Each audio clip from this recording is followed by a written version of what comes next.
Eh bien, en toute discrétion, la France a depuis quelques minutes 17 milliards de dettes supplémentaires. 17 milliards, vous allez dire comment?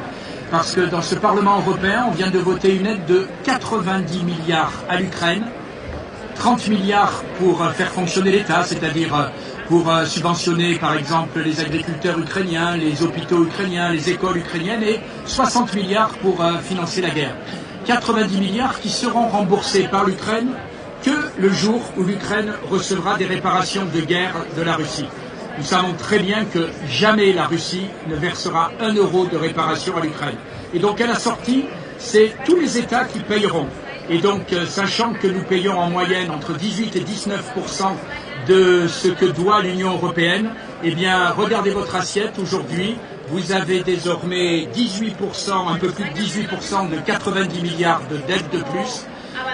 En ce 11 février, l'endettement de la France, puisque nous devrons le payer à la fin, puisque jamais la Russie ne payera ses réparations de guerre, chacun le sait très bien, à cause de l'acharnement à nouveau à maintenir l'Ukraine quoi qu'il en coûte, eh bien c'est 17 milliards de dettes de plus pour la France que nos enfants paieront.